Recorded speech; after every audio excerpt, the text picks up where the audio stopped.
Today we will finish up beta oxidation. It's not too many more steps to go through.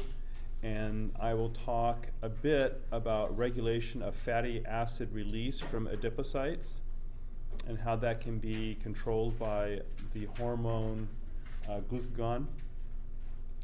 Also, I will go over a calculation of the energy obtained from fatty acids versus glucose. And as you can imagine, you can get more energy from fatty acids than you can from glucose. So I'll go over a detailed calculation for that. Also, the calculation of the percent efficiency of getting energy from a fatty acid versus complete combustion in the laboratory. I will also talk about lipases for triacylglycerols and something called phospholipids, and the nomenclature for naming fatty acids, which you should have already had that, but we will do that as a quick review. And if I have time, we'll get into a very interesting topic that is always in the news, always prominent in people's minds, especially people that are elderly, and that's cholesterol esters, LDL, which stands for low density lipoprotein, and HDL, high density lipoprotein, and liver. So we'll talk a bit about that as well. All right, so I wanted to remind you that vertebrates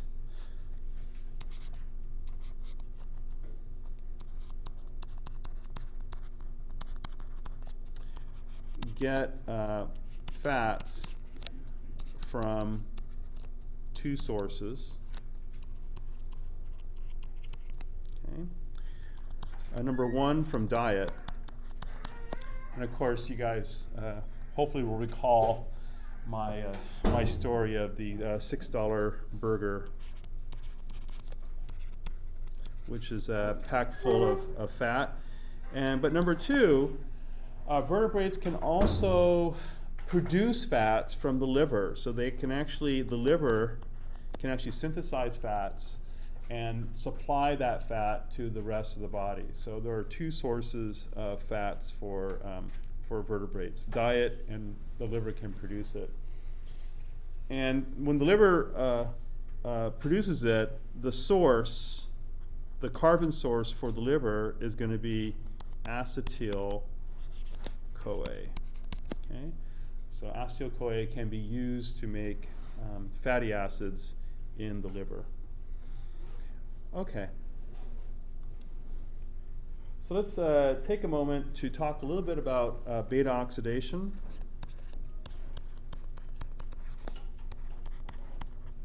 Okay. So beta oxidation is used by a number of organs in order to get energy out of fatty acids.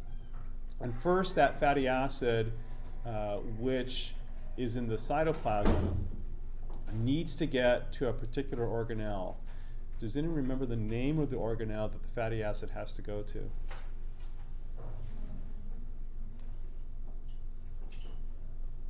Anybody remember the name of the fatty acid that, name of the organelle that the fatty acid has to go to in order to undergo beta oxidation? The matrix of the mitochondria. Perfect answer. Yes, the matrix of the mitochondria. Very good. And there's a transport system which we'll call the carnitine transport system that allows that fatty acid to get there. And don't forget that fatty acid has to be activated in order to get there. And so we make it a fatty acyl-CoA, right? So we replace that carboxylic acid with a carbonyl bound to coenzyme A. So that takes place in the cytoplasm, and then it gets transported through the carnitine transport system across the outer membrane of the mitochondria, then across the intermembrane space, and then across the inner membrane, and finally the fatty acid ends up in the matrix. And once it's in the matrix, I guess it's the fatty acyl-CoA. Once the fatty acyl-CoA is in the matrix, then we start to take off carbons, and those carbons will be removed 2 at a time. So basically they're taken off in pairs. So we'll go ahead and start where we left off last time in terms of the mechanism.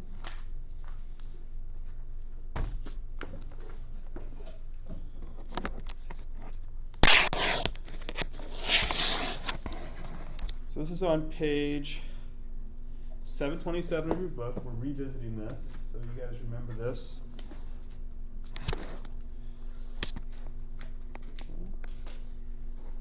So we've got, here's the fatty acid. Usually we have an even number of carbons in this fatty acyl-CoA.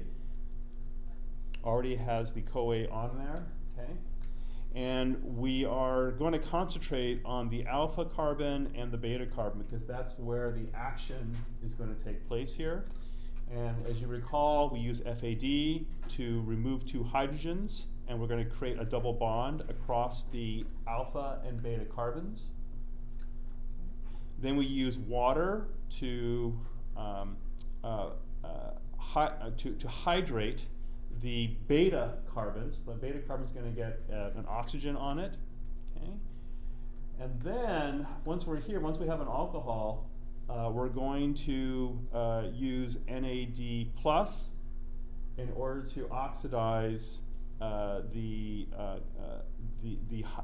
hydride ion away from the this particular substrate here. Okay, L3 hydroxyacyl-CoA.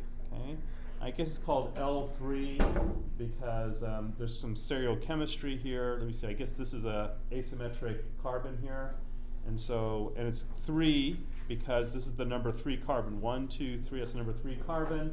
The number 3 carbon has a hydroxy group on it. And as I said, I started to make a mistake here, thinking that the hydride comes from the alpha carbon, but actually the hydride comes from the beta carbon here. So the beta carbon is going to get that hydride.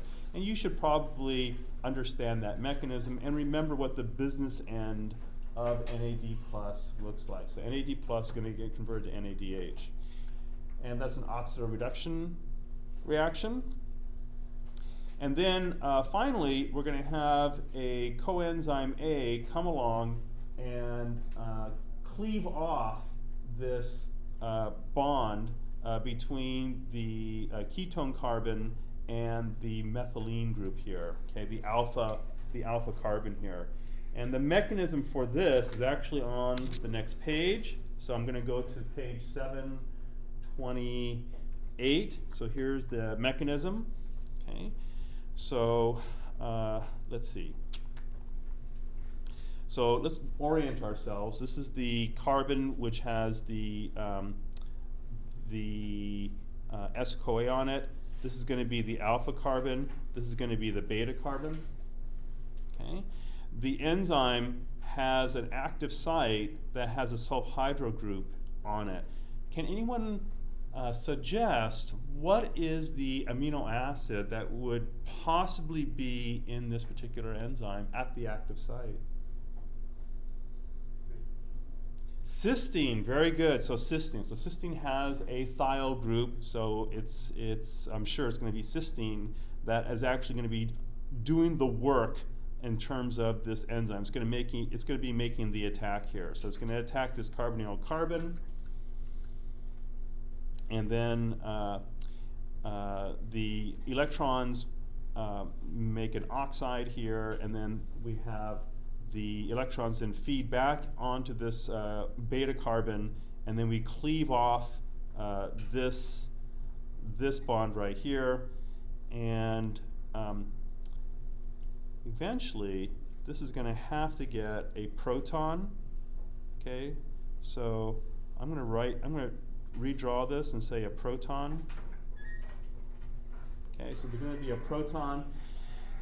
And so now we have acetyl-CoA is going to be our product, and then what happens is that coenzyme A comes along and removes the enzyme. So we have a thiol group that removes that enzyme, and we now have our fatty acyl-CoA. But now our fatty acyl-CoA has lost 2 carbons. And it's lost those 2 carbons in the form of acetyl-CoA. So that's the mechanism by which you get this thing called thiolytic cleavage. Okay? And so I've drawn for you here, or they've drawn for you here, a C14 acyl-CoA. Why C14? Because we started with C16. Now we're down to C14 because we've lost 2 carbons, and those 2 carbons have been lost in the form of acetyl-CoA. And then this can go ahead and repeat. It can go back up and do another round of oxidation. The first step will be dehydrogenation with FAD, so that this can go back in the cycle, and so this is the beta oxidation cycle, I guess. And finally, what you're going to end up with is 7 acetyl-CoAs. You're going to end up with 7 acetyl-CoAs from this. 7 additional acetyl-CoAs. So altogether, you have 7 acetyl-CoAs from here. You have 1 acetyl-CoA from here. So you're going to have 8 acetyl-CoAs coming from the C16 acyl-CoA. Okay. So let's talk about what's the final set of the summary of all these reactions here. So we'll bring this back to here.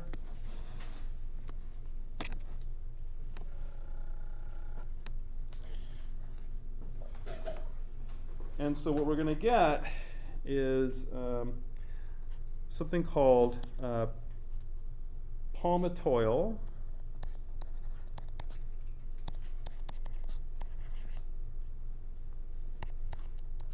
CoA plus 7 coenzyme A's plus 7 FADs plus 7 NAD pluses plus 7 H2Os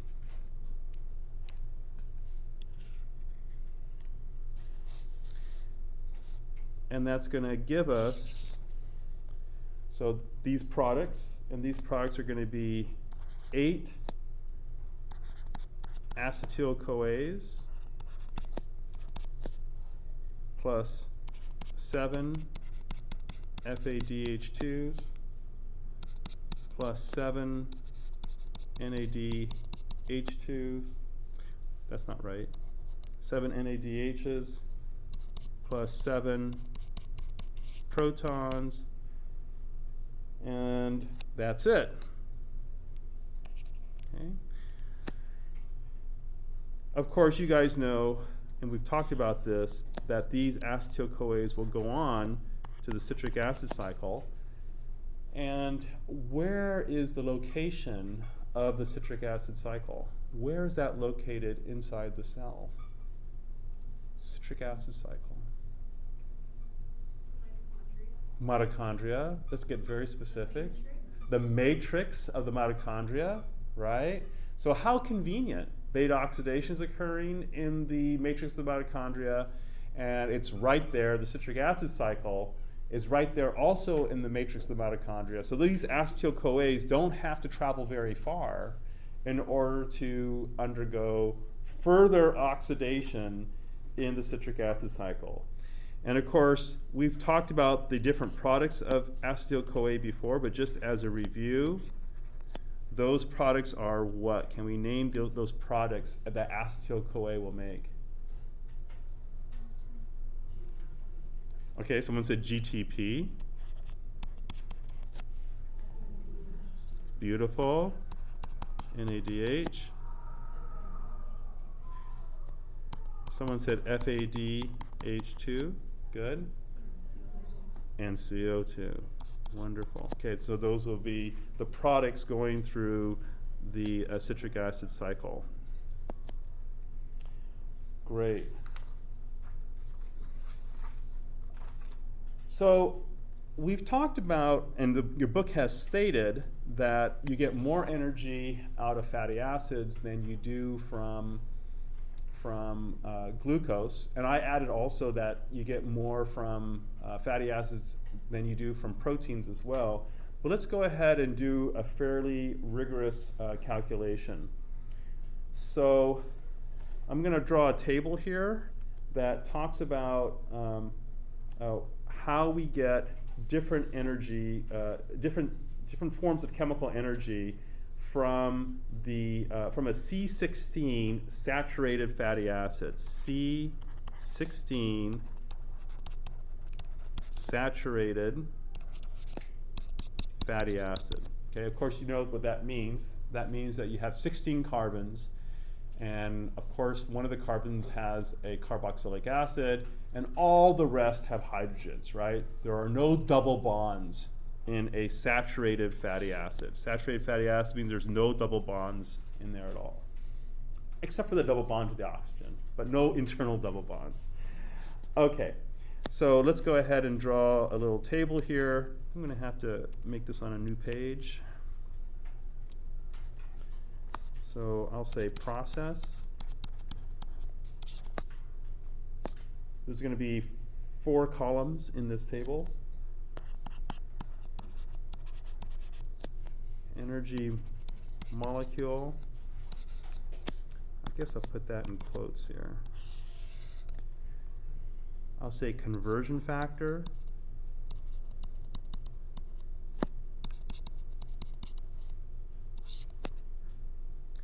And number of ATP equivalents.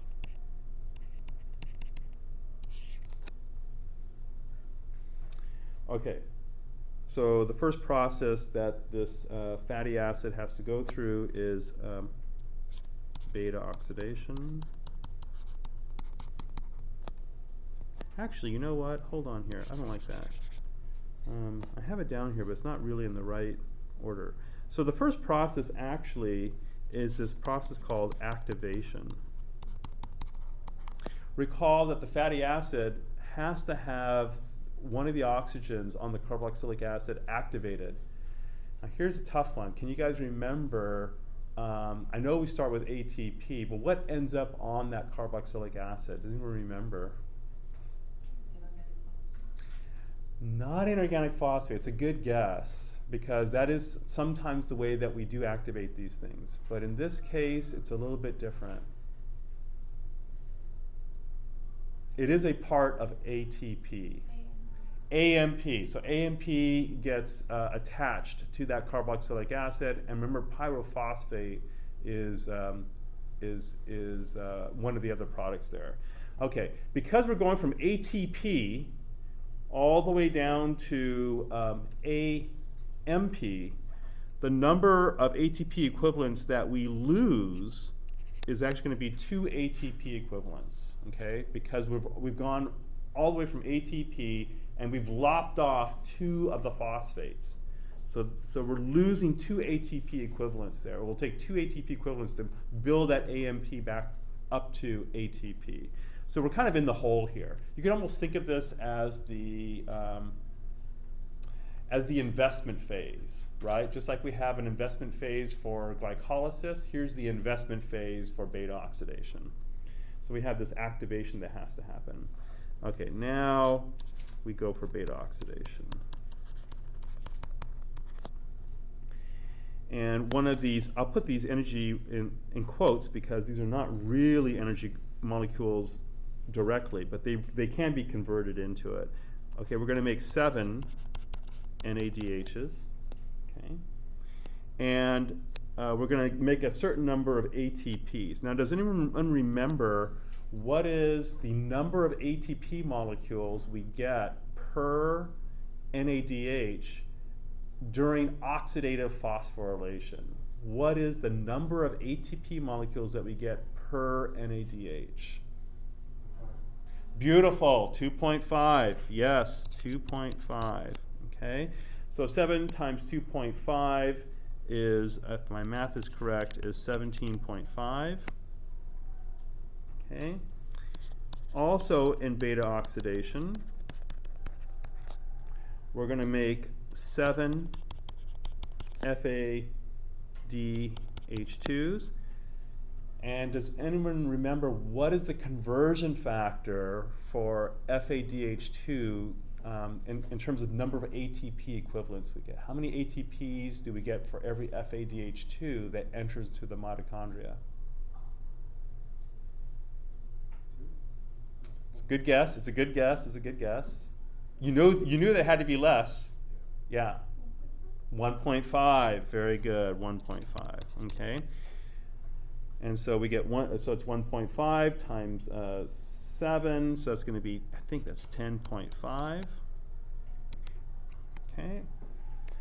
And then we have the CAC, where we're going to create 8 GTPs. And also the CAC, we're going to create 8 FADH2s. And from the CAC, we're going to create 24 NADH. Okay? And you guys know that this is actually coming from the oxidation of 8 acetyl-CoAs, right, that we've created from the fatty acid.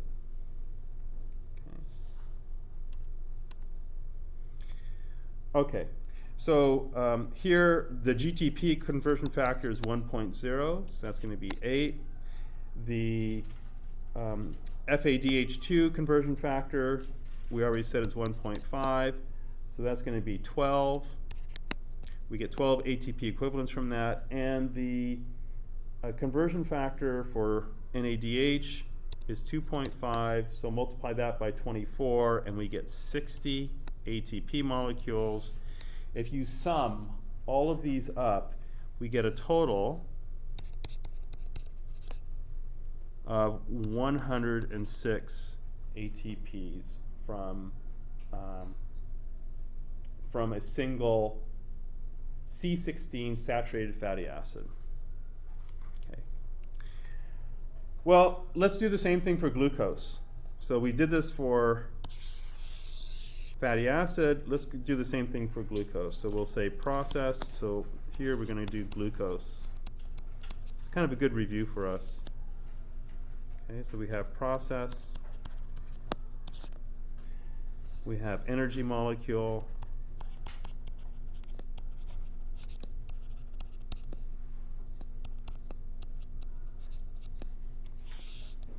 We have conversion factor.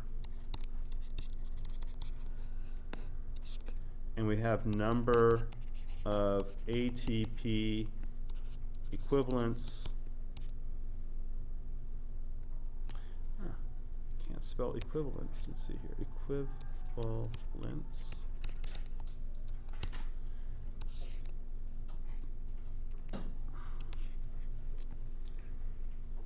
Okay, what's the first process for breaking down glucose? Does anyone remember?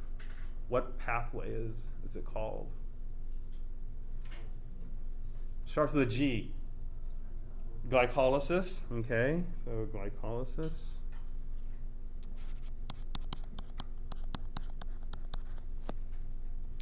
Just remember the net number of ATP molecules we get from glycolysis.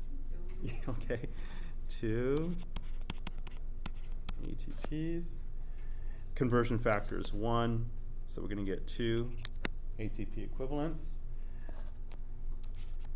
We get something else from glycolysis. Does anyone remember what else we get from glycolysis besides ATP? Beautiful, NADH. And do you remember how many NADHs? That's going to be really tough. How many NADHs do we get from a single molecule of glucose? 2. Good. Wonderful. NADHs. Okay. Conversion factor is 2.5. I know that there are some organs that are different than others. I'm taking that into account, but let's just make it simple for ourselves. 2.5 is the conversion factor. So 2.5 times 2 Look at my notes here. Okay, that's 5. Okay. And then we have something between glycolysis and CAC. Does anyone know what that one thing is between glycolysis and the citric acid cycle is? Pyruvate dehydrogenase. Wonderful. Pyruvate dehydrogenase. And I'll just go ahead and abbreviate that as DH. Okay? And for every glucose molecule, how many NADHs do we get from that? Do we get any NADHs from pyruvate dehydrogenase? Oh, yeah. Beautiful, 2. Okay. 2.5. And we're going to get 5 ATP equivalents from that. Now we proceed on to the citric acid cycle. Citric acid cycle, let's go for the low-hanging fruit. How many GTPs do we get for every glucose that we start off with going through the citric acid cycle? How many GTPs do we get for every glucose? If we start off with glucose, how many GTPs? Beautiful. Who said 2? Why 2? Because it breaks it down to 3. It breaks it down into 2 acetyl-CoAs. Right. Very good. Very good. 2 GTPs. Conversion factor. Okay, now you made it easy for everybody else.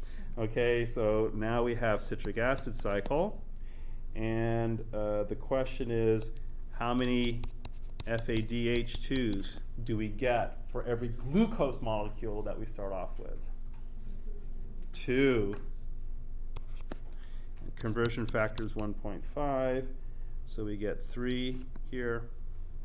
And the final quote-unquote energy molecule that we get is going to be NADH.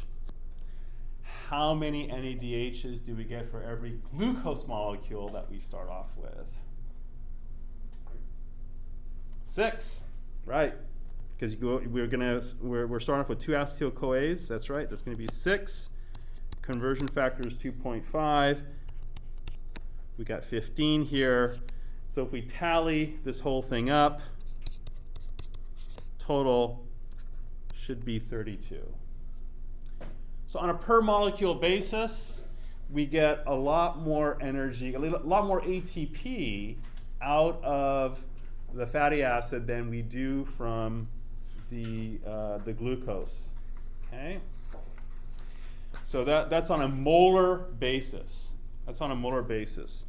But let's calculate this on a per weight basis. Okay? So we're going to go on a per weight basis. So we know the energy on a molar basis is going to be, I should say ATP, an ATP is going to be 100 and, what did I say it was? 106 divided by 32. And you guys can do that calculation. It's like almost 3. I guess it's more than 3, right? Okay. So you get a lot of energy from fat. Okay. And then now let's go ahead and do this on a per weight basis. Okay. So energy per weight in fats versus glucose.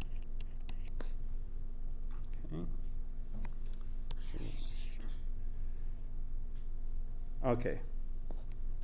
So in order to do this, in order to convert this to on a per weight basis, we're going to need the molecular weight of the C16 molecule, which by the way is called palmitate. So palmitate, molecular weight. That's the fatty acid. Okay. I'll just write the structure here for you very briefly.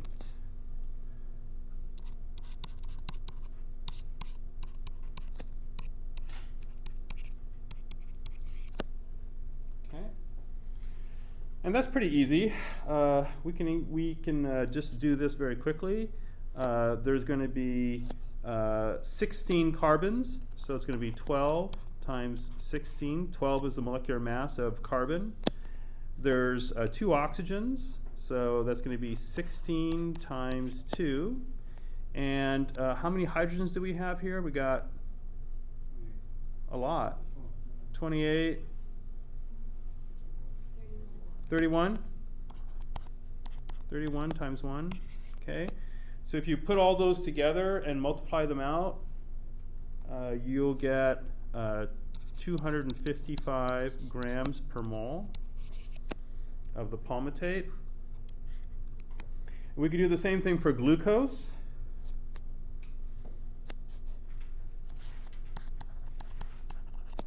Glucose molecular weight.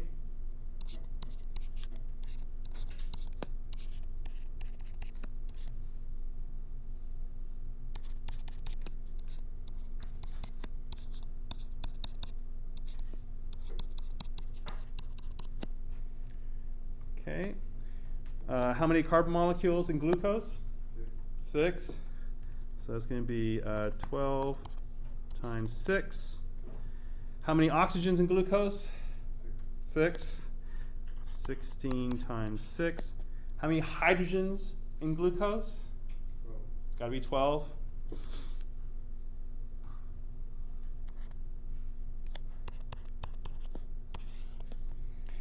If you calculate that up, that's going to be 180 grams per mole. Okay. So, number of moles of ATP per gram of palmitate. Okay. We get 106 moles of ATP divided by per mole of palmitate multiplied by 1 mole of palmitate for every 255 grams of palmitate. And if you work out that calculation,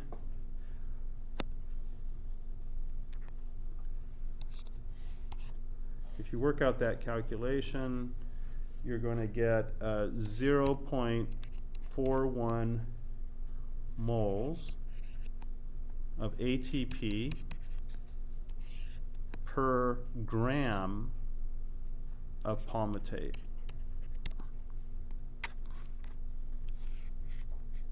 Okay.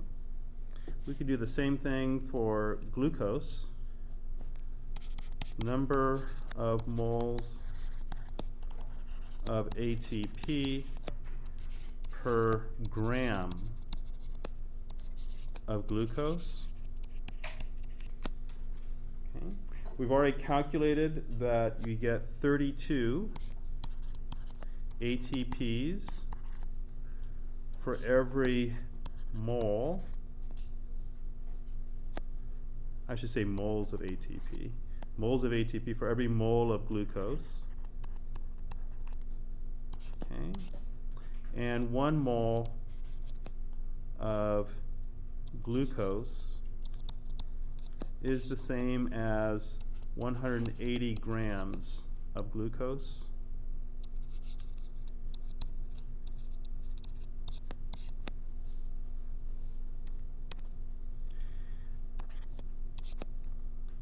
So that's going to be equal to, if you work out the calculation, 0.18 moles of ATP per gram of glucose. So either way you slice it, you get more ATP from fatty acids than you do from glucose, on a per mole basis or on a per gram basis, doesn't matter, okay? And you can actually calculate the amount more that you get, okay? So on a per weight basis, okay, you get 0.41 divided by 0.18, which equals 2.3. You get 2.3 times more ATP from fatty acid than glucose. Okay? And you guys already knew that by looking at the structure. Well, you already knew in general that you get more ATP by looking at the structure of glucose and looking at the structure of the fatty acid, because the fatty acid is more reduced. We said that several times. Okay. We can actually calculate the amount of energy in kilojoules per gram of fat and also per gram of glucose. So let's go ahead and do that. Okay, so amount of energy in kilojoules per gram of fat. Here we have to make an assumption that the ATP plus H2O is going to give us ADP, an inorganic phosphate. That's where our energy is coming from. And so the delta G under standard conditions is minus 30.5 kilojoules per mole.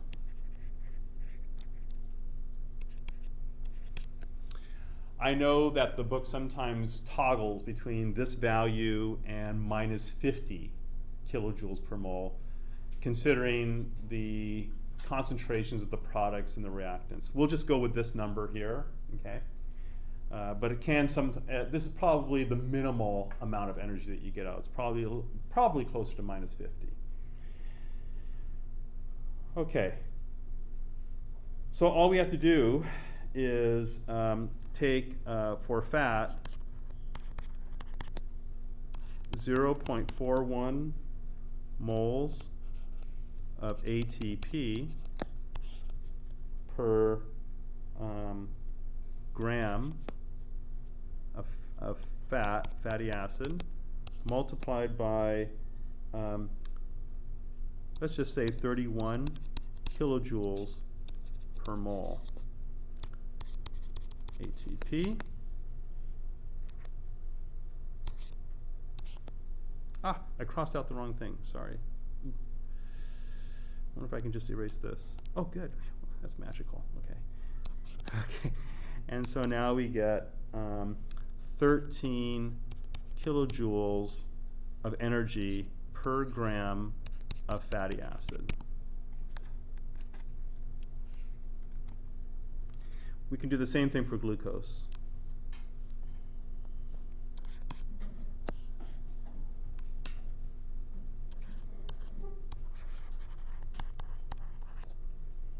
For glucose, we had calculated 0.18 moles of ATP per gram of glucose,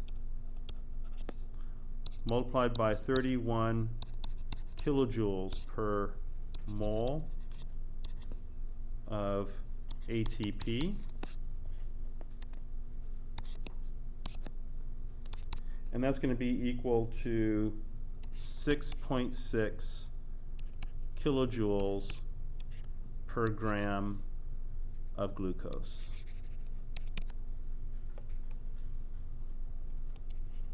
.6. I'm a little bit confused here initially when I looked at this, because I remember reading in your book, so again, you're getting twice as much energy on a per gram basis from fat than you are from glucose. Your book on page 710 says something different. And I got concerned that I may have made a calculation error. Let's see. I think in 710 it says here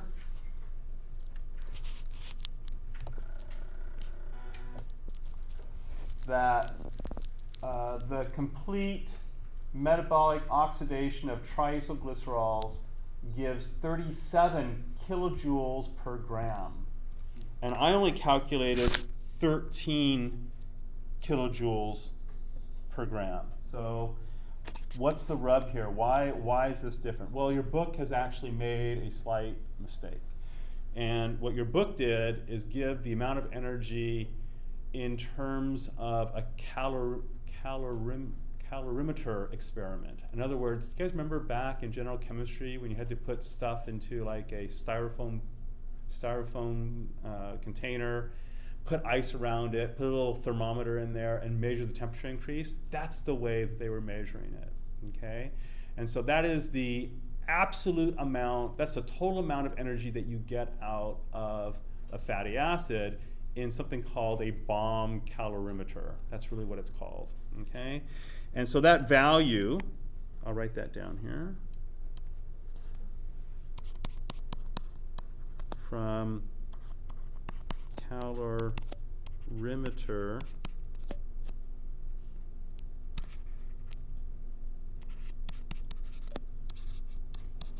experiment is going to be 37 kilojoules per mole.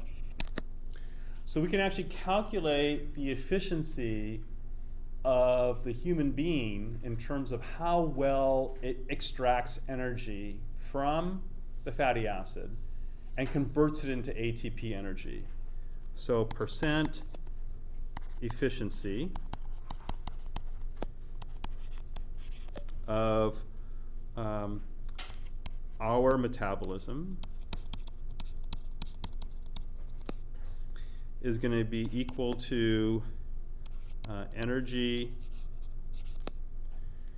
from fatty acid in ATPs, okay, divided by energy from fatty acid in calorimeter experiment.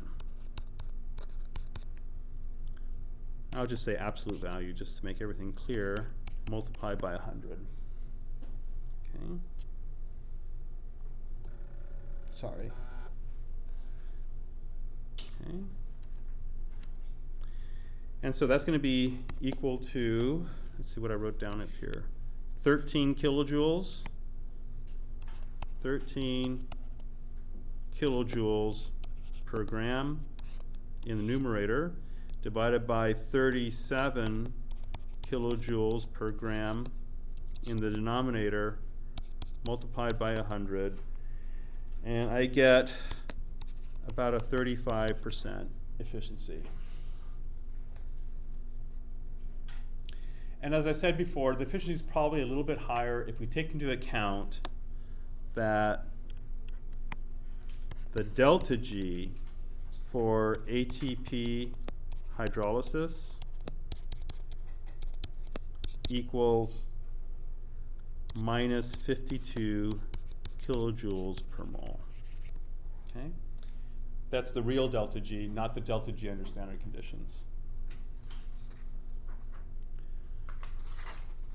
And of course, as I mentioned before, TAGs are really efficient in terms of storing energy because they do not need water to solvate them. Okay, I had talked last time about the effects of glucagon on glycolysis and gluconeogenesis, and how the glucagon is important for causing the liver to be able to create glucose so that it can supply that glucose to other organs in the body.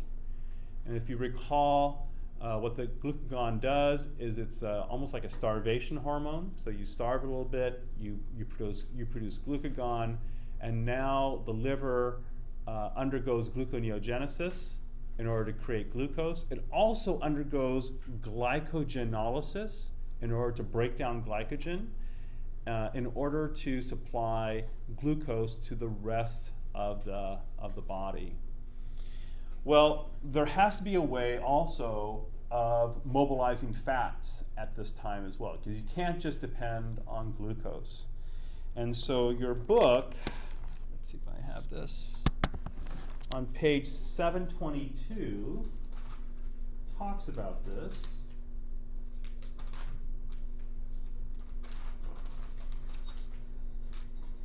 In a sort of complicated diagram, which I'm going to try to simplify for you. So this is a really complicated diagram that I'm going to make. I'm going to really try to simplify for you. So what happens when you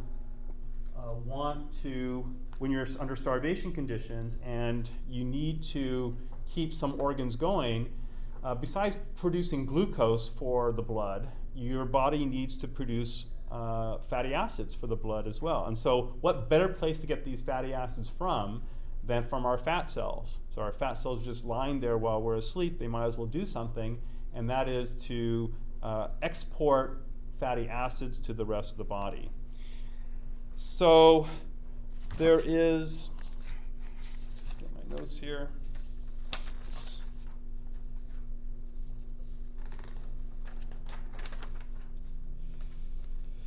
So glucagon comes from the pancreas. Okay, there are these cells in the pancreas that secrete the glucagon. Okay, and it will that glucagon will then bind to a receptor on the surface of the cell. Let's go ahead and draw this out for you. Okay. Glucagon is a hormone.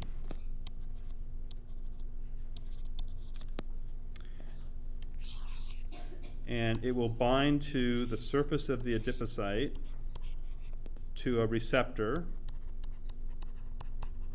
Okay. And this receptor, this is the outside, this is the inside of the cell. And this receptor has a trimeric complex here, okay, trimeric complex, that it binds to, a protein complex that it binds to. This is called a G protein. Okay, and one of these parts of the G protein, the alpha subunit, is released. Okay, and it travels along the plasma membrane. This is the plasma membrane. Okay, and it binds to another molecule known as adenylate cyclase. Okay. And what adenylate cyclase does,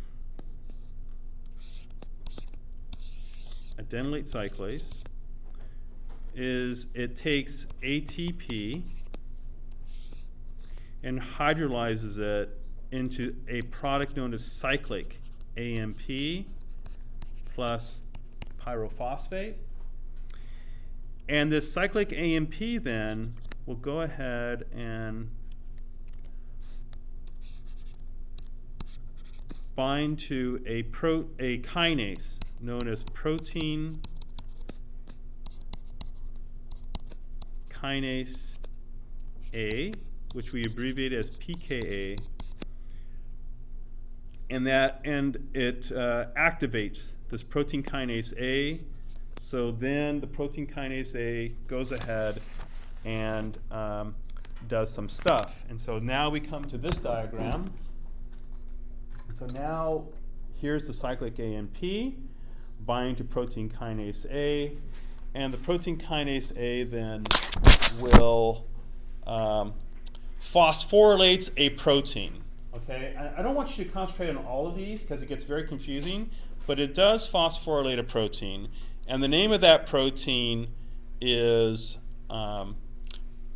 something called periliptin.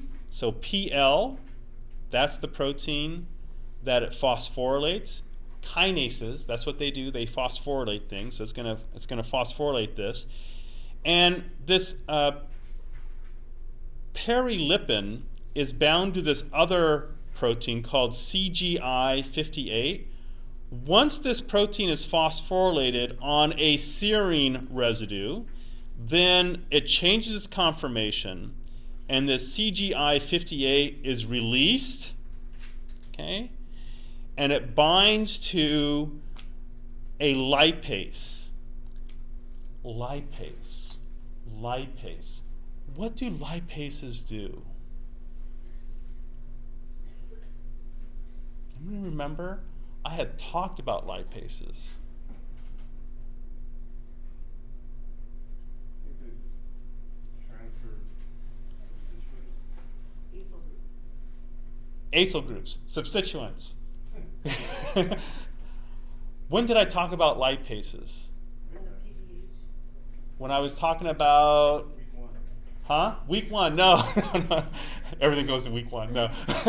I talked about it fairly recently as I ate my $6 burger. It hydrolyzes fats. Very good. It hydrolyzes triacylglycerols. Do you remember that? Okay, I made a big deal about that. Okay, and what is the class of enzymes that lipases belong to? Hydrolases. And so you can imagine the triacylglycerols being hydrolyzed, right? And they're being hydrolyzed at the ester bonds of that triacylglycerols. That's exactly what's happening here. This lipase now is activated, okay, and it converts triacylglycerols to diacylglycerols. Tri meaning 3 acyl groups, di meaning 2 acyl groups. So one of the fatty acids is released, okay? Eventually, and you don't have to know this, but eventually all the fatty acids are going to be released, and you're going to create glycerol and something called FFA, which stands for free fatty acids. That's just another word. That's just another way of saying fatty acids. Okay, so you can see what a beautiful system this is. In order to get our fat out, get our fatty acids out of our adipocytes, we have glucagon, which is this hormone released from the pancreas. It activates eventually this pKa, and that phosphorylation leads to the freeing of fatty acids from the triacylglycerols, and those fatty acids then float into the bloodstream. They bind to something called serum albumin, and that serum albumin, just like a postman, goes ahead and delivers these letters of fatty acids to the different organs, so that now these organs can feel happy and have enough energy to survive the night, so that when you wake up, you're a little bit hungry and you can go ahead and eat, and this whole thing will shut down. Beautiful system. All right, I will see you on Wednesday, a week from today, and I wish you guys a wonderful Memorial holiday.